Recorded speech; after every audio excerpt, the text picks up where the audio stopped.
കർത്താവേ, നിന്റെ തിരുമുറിവാടുന്ന വലതുകരം, അണിപ്രതാടുന്ന അത്ഭുതകരം തൈറോയ്ഡ് രോഗികളുടെ മേൽ തൊണ്ടയിൽ വെക്കണമെന്ന് പ്രാർത്ഥിക്കുന്നു. തൊണ്ടയിൽ തൈറോയ്ഡ് രോഗങ്ങളുള്ളവരെ, തൈറോയ്ഡ് ക്യാൻസർ ഉള്ളവരെ കർത്താവേ, അതുപോലെ തന്നെ കർത്താവേ ടോൺസൈറ്റ് രോഗികൾ, സ്പോണ്ടിലോസിസ് രോഗികൾ, പിൻകഴുത്തിന് വേദനയുള്ളവരെ, ഇടുപ്പലിന് വേദനയുള്ളവരെ, എല്ലാ സന്ധിബന്ധങ്ങളും കർത്താവിൻ്റെ രക്തം നിറയട്ടെ. എല്ലാ മാംസപേശികളും കർത്താവിൻ്റെ രക്തം നിറയട്ടെ. കർത്താവേ, ബ്രസ്റ്റ് ക്യാൻസർ മൂലം കർത്താവേ വേദനപ്പെടുന്നവരെ അവരെ നീ സ്പർശിക്കണമെന്ന് പ്രാർത്ഥിക്കുന്നു. നിന്റെ വിശുദ്ധമായ രക്തം ബ്രസ്റ്റിൻ്റെ എല്ലാ കോശങ്ങളിലും പേശികളിലും കർത്താവിൻ്റെ രക്തം നിറയട്ടെ. ഏറ്റവും വലിയ കീമോയായ കർത്താവിൻ്റെ വിശുദ്ധമായ രക്തത്തെ ക്യാൻസർ രോഗികൾ യേശുനാമത്തിൽ സ്നാനം ചെയ്യപ്പെടട്ടെ. യേശുവിൻ്റെ വിശുദ്ധ രക്തം ഉള്ളം കാലം മുതൽ ഉച്ചവരെ കർത്താവിൻ്റെ രക്തം നിറയട്ടെ. കർത്താവിൻ്റെ രക്തം നിറയട്ടെ. മാരക രോഗങ്ങൾ, തീരവേദികൾ യേശുവിൻ്റെ നാമത്തിൽ സൗഖ്യമാകട്ടെ. ശ്രുതികട്ടെ, ശ്രുതികട്ടെ.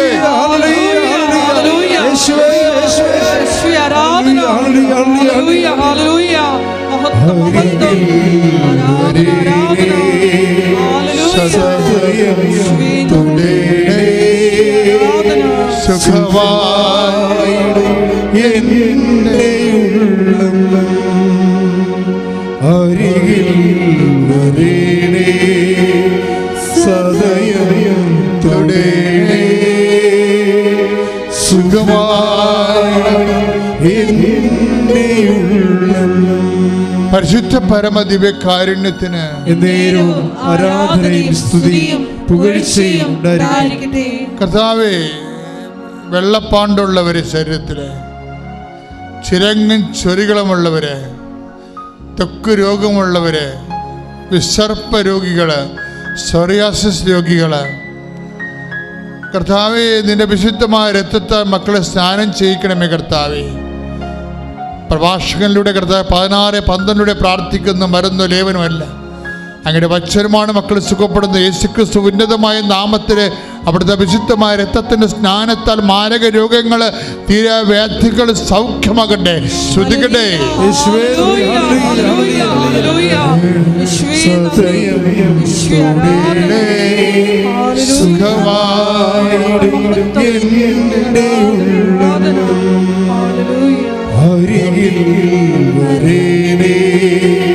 സദയം തൊടേണേ സുഖമായി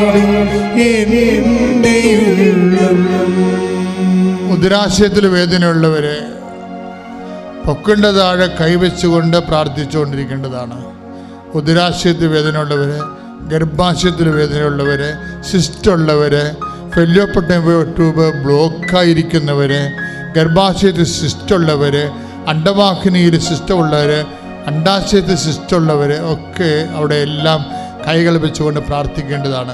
മക്കളില്ലാത്തവർ അടിവയറ്റി കൈവച്ചുകൊണ്ട് പ്രാർത്ഥിക്കേണ്ടതാണ്. കർത്താവേ, അങ്ങയുടെ വിശുദ്ധ പൗരോഹിത്യത്തെ ഇപ്പോൾ മഹത്വപ്പെടുത്തണമെന്ന് പ്രാർത്ഥിക്കുന്നു. കർത്താവേ, അങ്ങയുടെ അമ്മ, പരിശുദ്ധ അമ്മ ദേവമാതാവ് പ്രത്യക്ഷപ്പെട്ട ആൾത്താറെ അങ്ങ് ജീവനോടെ ജ്വലിച്ച് ദിവ്യകാരുണ്യമായി ഉയർന്നു നിൽക്കുന്ന ആരാധ്യമായ നിമിഷങ്ങളിൽ ദൈവകൃപ മഴയായി ചൊരിയട്ടെ. ദൈവകൃപ മഴയായി ചൊരിയട്ടെ. ഓൺലൈനിൽ പ്രാർത്ഥിക്കുന്ന മക്കളുടെ മേലും ഇവിടെ തീർത്ഥാടനത്തെ പ്രാർത്ഥിക്കുന്ന മക്കളുടെ മേലും ഉള്ളംകാലം മുതൽ ഉച്ചവരെ കർത്താവിൻ്റെ കൃപ ചൊരിയട്ടെ. എല്ലാ ആമാശയ രോഗങ്ങളും, കുടൽ രോഗങ്ങൾ, അൾസർ രോഗങ്ങൾ, ആർസസ് രോഗങ്ങൾ, പിസ്റ്റുല രോഗങ്ങൾ, പിസിഒഡി രോഗങ്ങൾ യേശു ക്രിസ്തുവിന്റെ നാമത്തിൽ സൗഖ്യമാകട്ടെ. ശ്രുതികട്ടെ.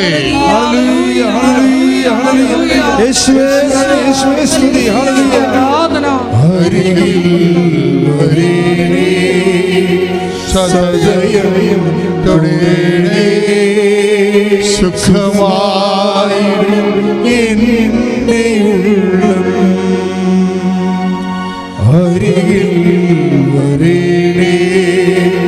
സദയം തൊടേണേ സുഖമായി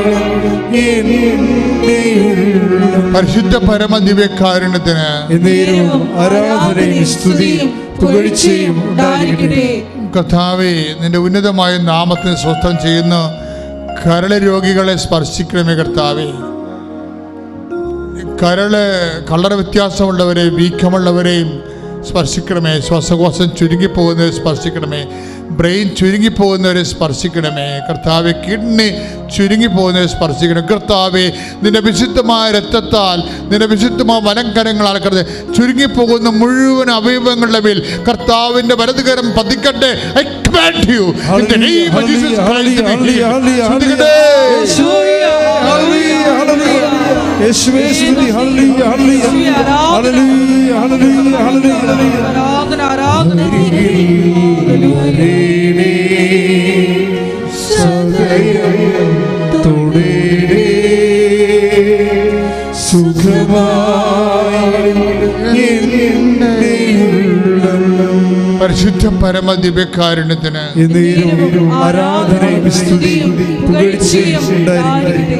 പരിശുദ്ധ പരമദിവ്യകാരുണ്യത്തിന് ആരാധനയും സ്തുതിയും പുകഴ്ചയും ഉണ്ടായിരിക്കട്ടെ. പരിശുദ്ധ പരമദിവ്യകാരുണ്യത്തിന് ആരാധനയും സ്തുതിയും പുകഴ്ചയും. അച്ഛനിലൂടെ എൻ്റെ സഹോദരൻ കേട്ടുകൊണ്ടിരിക്കുന്നത് എന്താണ്? നമുക്ക് വിവാഹം ഒത്തുവന്നു, അതുപോലെ തന്നെ ഓരോ കുഞ്ഞുങ്ങളെ ലഭിച്ചു, ജോലി ലഭിച്ചു, ഉടമ്പടിയിലൂടെ ലഭിക്കുന്ന ഓരോ വിഷയങ്ങൾ. പക്ഷേ നിനക്ക് കുറച്ചുകൂടി സാക്ഷരതയുള്ള വിശ്വാസിയാണെങ്കിൽ നീ അത് തിരിച്ചറിയണം. എന്താ തിരിച്ചറിയേണ്ടത്? ഇതിലൂടെ ക്രിസ്തുവാണ് എന്നിലേക്ക് വന്നിരിക്കുന്നത്, അല്ലാതെ ഒരു വസ്തുവല്ല വന്നിരിക്കുന്നത്. മനസ്സിലായില്ലേ? ഒരു വസ്തുവല്ല എനിക്ക് ലഭിച്ചിരിക്കുന്നത്. എന്താണ്? ഇതുവഴി ക്രിസ്തുവിനെയാണ് എനിക്ക് ലഭിച്ചിരിക്കുന്നത്. കാര്യം എന്താണ്? ക്രിസ്തു എല്ലാമാണെന്ന്. പിന്നെ എന്താണ്? ക്രിസ്തു, അതായത് ഇതൊക്കെ നിങ്ങൾക്ക് ആവശ്യമാണെന്ന് നിങ്ങളുടെ സ്വർഗസ്ഥനായ പിതാവ് അറിയുന്നു. അപ്പോഴേ അതിൻ്റെ കൂടെ വചനം പറഞ്ഞത് എന്താണ്? നിങ്ങൾ ആദ്യം ഫസ്റ്റ് റെഫറൻസ് കൊടുക്കാൻ പറയണത്. ഫസ്റ്റ് റെഫറൻസ് ആദ്യം നിങ്ങൾ ക്രിസ്തുവിനെ അന്വേഷിക്കണം, ബാക്കിയുള്ളത് ചേർത്ത് നൽകും. ബാക്കിയുള്ളതെന്ന് പറഞ്ഞാൽ ക്രിസ്തുവിനെ അന്വേഷിച്ച് കഴിഞ്ഞ് ക്രിസ്തുവിനെ തന്നെയാണ് നമുക്കത് കിട്ടുന്നത്. ക്യാഷ് ആൻഡ് കൈൻഡായിട്ടും പല പല ജീവിത വിഷയങ്ങളുടെ പരിപോഷണമായിട്ടും എല്ലാം ക്രിസ്തുവിനെ തന്നെ കിട്ടണത്. കാര്യം ക്രിസ്തു എല്ലാ വിഷയങ്ങളിലും ഇടപെടും. ഇപ്പം അപ്പമില്ലാത്തവർക്ക് അപ്പം കൊടുക്കും, ഇല്ലേ? വീഞ്ഞില്ലാത്തപ്പോൾ വിഴിഞ്ഞ് കൊടുക്കും. ഇങ്ങനെ ഓരോ കാര്യം, ഒരു മനുഷ്യന് ആവശ്യമായ എല്ലാ വിഷയത്തിൻ്റെ മേലും ക്രിസ്തുവിലൂടെ ദൈവം നമ്മൾക്ക് ദൈവത്തിൻ്റെ പദ്ധതി പ്രകാരം പരിപാലനയുടെ ഭാഗമായിട്ടുള്ളതാണ്. അച്ഛൻ എന്താ ചോദിച്ചതെന്ന് പറയണമെന്ന് വെച്ചാൽ, നിങ്ങൾ ഇതൊക്കെ കിട്ടുമ്പോൾ എനിക്ക് പ്രാർത്ഥിച്ചു എനിക്കത് കിട്ടിയെന്നല്ല പറയേണ്ടത്. എനിക്ക് ക്രിസ്തുവിനെ കിട്ടി അതിലൂടെ. അപ്പം ഈശോയ്ക്ക് ഉന്നതമായ സ്ഥാനം കൊടുക്കണം. പ്രാർത്ഥിക്കുക, കർത്താവായ ദൈവമേ, ഓരോ അനുഗ്രഹങ്ങൾ ലഭിക്കുമ്പോഴേ കർത്താവിന്റെ വചനം ഞാൻ പാലിച്ചുകൊണ്ട് ഉടമ്പടി ചെയ്തതിന്റെ പ്രകാരം അവൻ പറയണത് പോലെ ചെയ്യുമ്പോൾ അതനുസരിച്ച് എനിക്ക് അനുഗ്രഹങ്ങളെ ലഭിക്കുമ്പോൾ ഏറ്റവും വലിയ അനുഗ്രഹം ക്രിസ്തുവാണെന്ന് ആ അനുഗ്രഹത്തിലൂടെ എനിക്ക് ലഭ്യമാകുന്ന അനുഗ്രഹത്തിലൂടെ എനിക്ക് ക്രിസ്തുവിനെ തന്നെയാണ് ലഭിക്കണമെന്നുള്ള വലിയ വിവേചനത്താൽ എന്നെ അഭിഷേകം ചെയ്യണം. Hallelujah, hallelujah, hallelujah, hallelujah. കരങ്ങൾ ഉയർത്തിക്കൊണ്ട് സ്തുതിച്ച് പ്രാർത്ഥിക്കട്ടെ. ഹല്ലേലൂയ. യേശുവേ ആരാധന, ആരാധന. കർത്താവേ സ്പർശിക്കണമേ എന്ന് പ്രാർത്ഥിക്കുന്നു. യേശുവേ ആരാധന. ഹല്ലേലൂയ.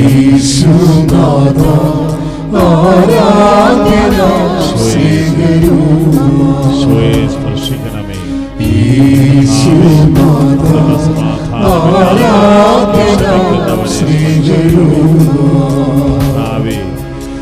സ്വന്തമായി ഭവനമില്ലാതെ വിശ്വസിക്കുന്നവര്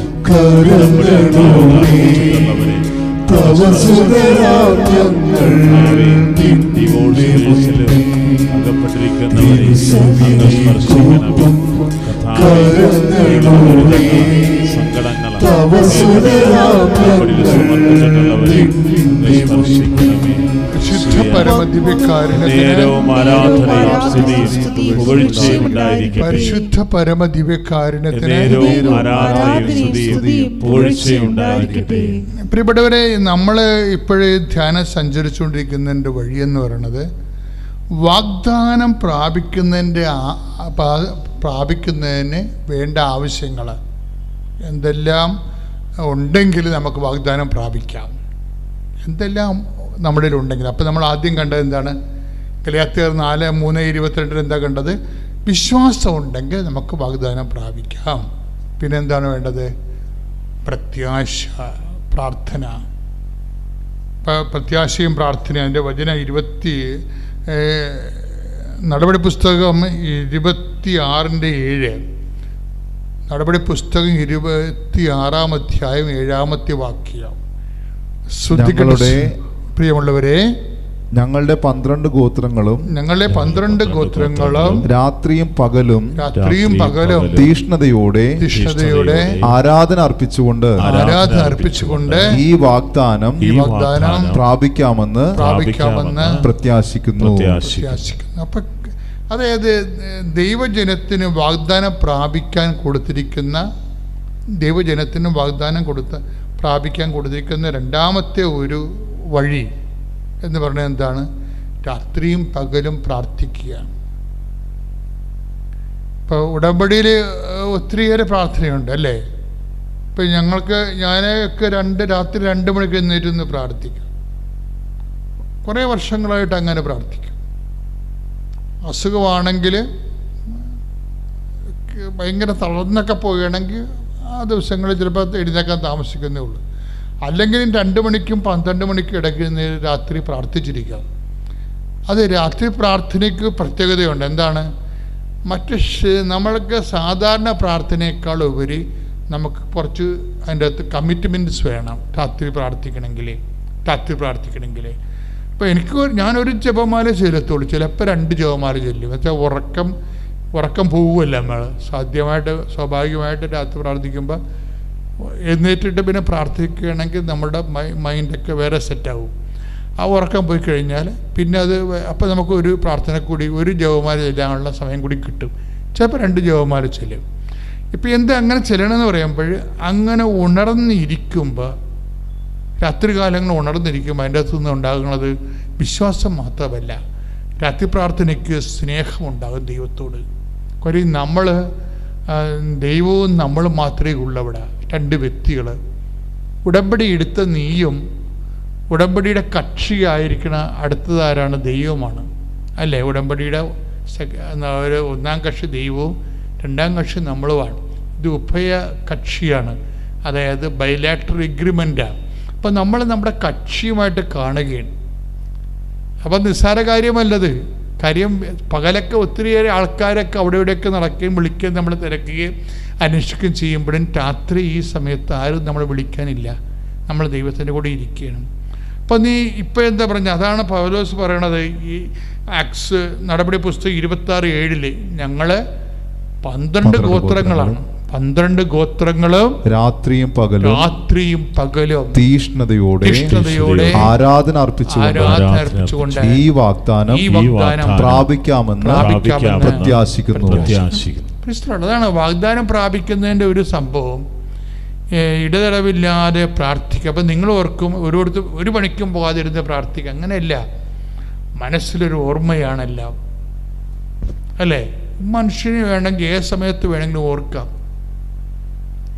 ഇപ്പം സ്മൃതി കുർബാനയില്ലേ? സ്മൃതി കുർബാന ഇപ്പം ഞങ്ങൾക്കൊക്കെ ഒരു സ്ഥലത്ത് കുർബാന അർപ്പിക്കാൻ പറ്റാത്തൊരു സാഹചര്യമാണെങ്കിൽ ഓർമ്മയിൽ കർത്താവിൻ്റെ പീഡാസകനങ്ങളെയും അതുപോലെ തന്നെ ആ തിരുവചനങ്ങളെയും ഒക്കെ ഓർമ്മയിൽ കൊണ്ടുവരും.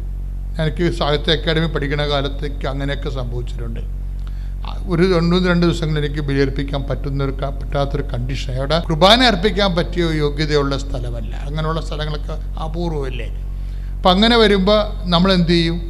ആ ബൈബിൾ ഭാഗങ്ങളെല്ലാം വായിക്കും. ആശ്രയിച്ചിരുന്നുണ്ട് കർത്താവിൻ്റെ പീഡാസകനത്തിൻ്റെയും കുർബാന സ്ഥാപനത്തിൻ്റെയും വചനങ്ങളെ. ഇപ്പം എന്താണ് കാര്യം? കർത്താവിനറിയാം സിറ്റുവേഷൻസ് എന്താണെന്ന്. പക്ഷെ നമുക്ക് ആ ഒരു ആഗ്രഹമുണ്ട്, ഉള്ളിലുള്ള ആഗ്രഹമുണ്ട്. അപ്പം ഞാൻ ആ സമയത്ത് ബലിവചനങ്ങളുടെ സമയത്തൊക്കെ മുട്ടേ നിൽക്കും ഇവിടെ. ഞാൻ ബെഡ്റൂമിൽ മുട്ടേ നിൽക്കും.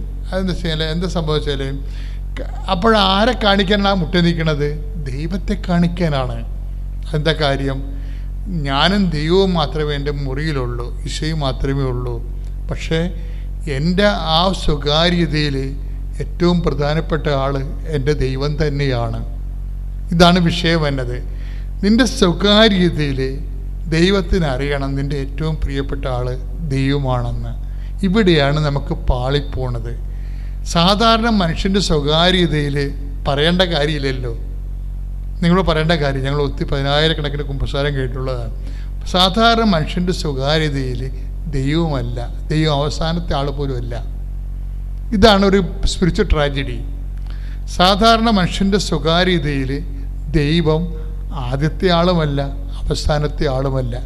അവിടെ സ്വകാര്യമായിട്ടുള്ള സന്തോഷങ്ങളുടെ കാര്യങ്ങളായിരിക്കും അവിടെ സ്വകാര്യതയുണ്ട്. ഇതാണ് ഒരു ജഡിക മനുഷ്യനെ ആത്മീയ മനുഷ്യനിൽ നിന്ന് പിന്തിരിപ്പിക്കുന്നത്. ഞാൻ നിന്നോട് പറയുകയാണ്, നീ ഉടമ്പടിയെടുത്ത വ്യക്തിയാണെങ്കിൽ നിന്റെ സ്വകാര്യതകളെ വളരെ ശ്രദ്ധിക്കണം. എന്ന് വെച്ചാൽ അവിടെ യേശു തന്നെയായിരിക്കണം ഒന്നാം സ്ഥാനമുള്ളത്. പ്രാർത്ഥിക്കുക. കർത്താവായ ദൈവമേ, എന്റെ സ്വകാര്യതയിലെ നിനക്ക് തന്നെ ഒന്നാം സ്ഥാനം കിട്ടാൻ എനിക്ക് പ്രത്യേക അഭിഷേകം നൽകണമേ.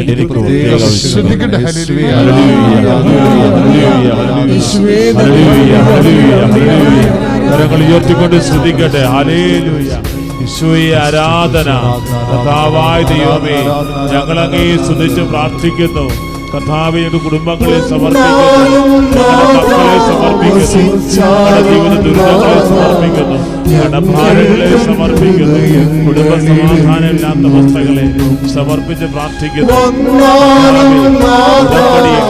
ഞങ്ങൾ സമർപ്പിച്ച നിയോഗങ്ങൾ, പുതുക്കി സമർപ്പിച്ച നിയോഗങ്ങൾ ഞങ്ങൾ സമർപ്പിക്കുന്നു. ഏറ്റെടുക്കണമേ.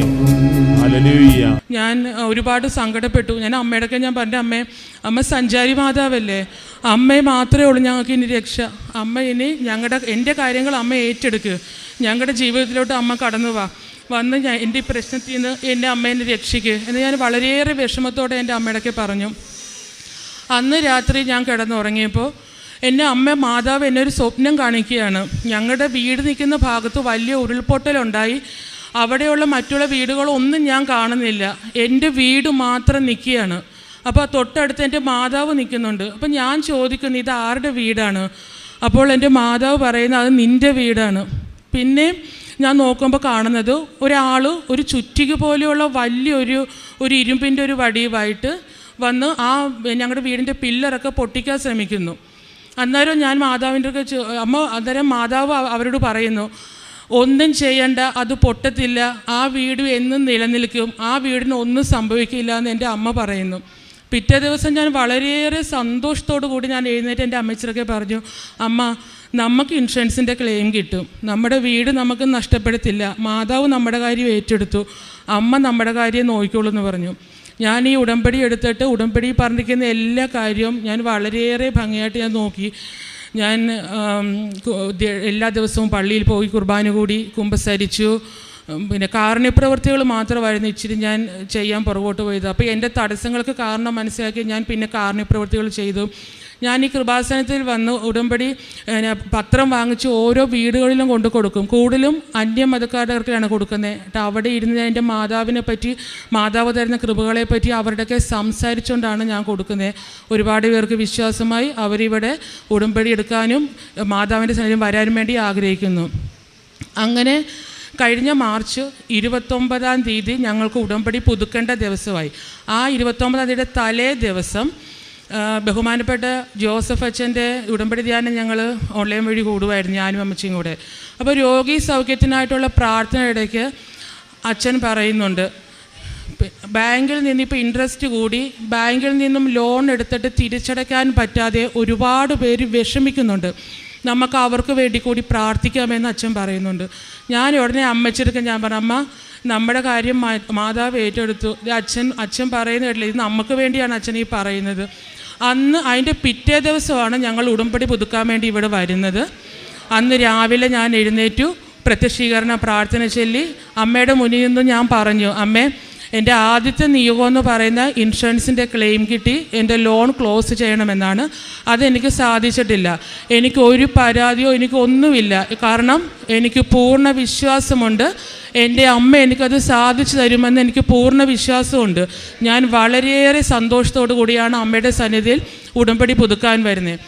അന്നേരമല്ല എൻ്റെ മനസ്സിലൊരു തോന്നൽ, നീ ഫോണിൽ മെസ്സേജ് നോക്കുന്ന ഒരു തോന്നൽ മനസ്സിൽ വന്നു.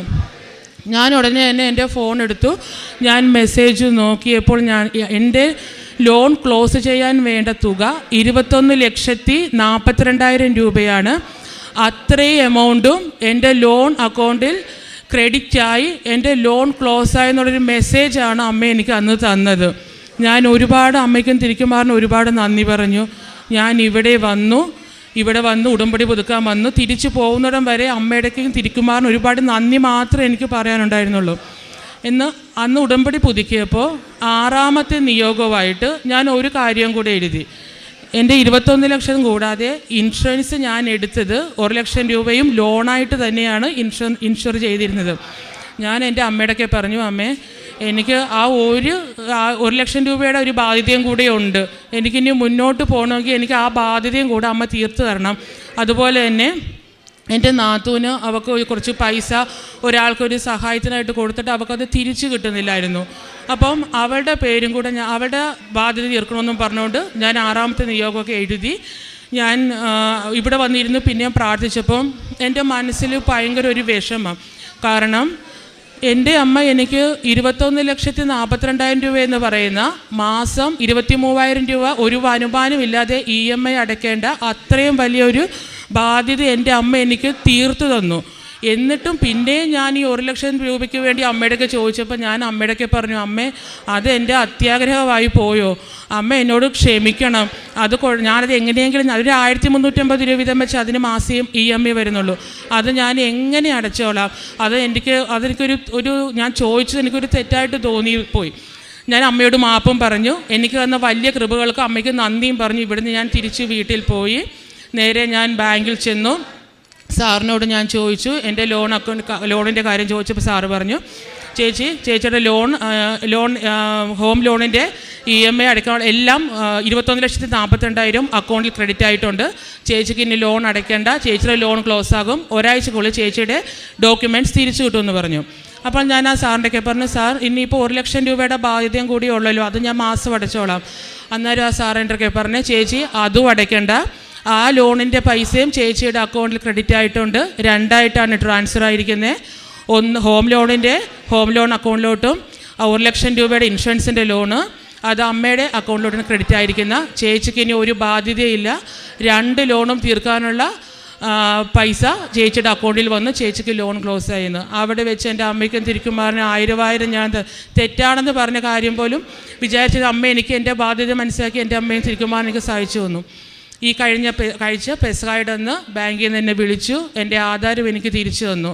ഞാൻ ഉടമ്പടി എടുക്കാൻ വന്നപ്പോൾ അമ്മയ്ക്കൊരു വാക്ക് കൊടുത്തിരുന്നു, ഞാൻ എൻ്റെ ഈ ലോൺ ക്ലോസ് ചെയ്ത് EMI കിട്ടി, ഇൻഷുറൻസിൻ്റെ ക്ലെയിം കിട്ടി, ലോൺ ക്ലോസ് ചെയ്ത് ഇവിടെ വരുമ്പോൾ എൻ്റെ ആധാരമായിട്ട് വന്ന് എൻ്റെ അമ്മയുടെ നടയിൽ വന്ന് എനിക്ക് സാക്ഷ്യപ്പെടുത്താനുള്ള കൃപ നൽകണമെന്ന് പ്രാർത്ഥിച്ചു. എനിക്കത് അതേപോലെ ഇന്ന് ഞാൻ ആധാരമായിട്ടാണ് ഇവിടെ വന്ന് സാക്ഷ്യപ്പെടുത്തിയിരിക്കുന്നത്. അമ്മയെ തിരുക്കുമാറിനും തന്ന ഈ അനുഗ്രഹത്തിന് ഈ കൃപയ്ക്ക് 1000 നന്ദി അർപ്പിക്കുന്നു. എൻ്റെ പേര് റേച്ചൽ അലക്സ്, വീട് പാമ്പനാറ്, പീരുമേട് അടുത്ത് പാമ്പനാറ്. എൻ്റെ ജീവിത പങ്കാളി ബാബു അലക്സ് 2022 ജൂൺ മാസം 10-ാം തീയതി ഇവിടെ ഉടമ്പടി എടുക്കുകയുണ്ടായി. ഞാനും അദ്ദേഹത്തിനോടൊപ്പം ഇവിടെ കടന്നു വന്നിരുന്നു. അദ്ദേഹം ആ ഉടമ്പടി പ്രകാരം പ്രാർത്ഥനകൾ നയിക്കുകയും ഞാനും അദ്ദേഹത്തോടൊപ്പം സഹകരിക്കുകയും എല്ലാം ചെയ്തു വന്നിരുന്നു. ഞാൻ 2019 ഒരു സ്കൂട്ടർ ഓടിക്കുന്നതിന് വേണ്ടി ലേണേഴ്സ് ലൈസൻസ് എടുക്കുകയുണ്ടായി. അത് കഴിഞ്ഞ് 2020 ഫെബ്രുവരി മാസം മുതൽ ഞാൻ അതിന് 8 എടുക്കുന്നതിന് വേണ്ടി പ്രാക്ടീസൊക്കെ നടത്തി നോക്കുമായിരുന്നു. എൻ്റെ മകൻ എന്നെ കൊണ്ടുപോയി ഒരു ഗ്രൗണ്ടിലൊക്കെ കൊണ്ടുപോയി എട്ടെടുക്കുന്നതിന് വേണ്ടിയൊക്കെ ഇങ്ങനെ ഓടിപ്പിക്കുമായിരുന്നു. അത് കഴിഞ്ഞ് പിന്നീട് ഞാനൊരു ഡ്രൈവിംഗ് സ്കൂളിനെ സമീപിച്ചു എട്ടെടുക്കാൻ വേണ്ടി. അപ്പോൾ എനിക്ക് വണ്ടി നന്നായിട്ട് ഓടിക്കാൻ അറിയാം, റോഡിലൂടെയൊക്കെ ഞാൻ വണ്ടി ഓടിച്ചു പോകുന്നതാണ് ഈ ലേണേഴ്സിൻ്റെ പിൻബലത്തിൽ.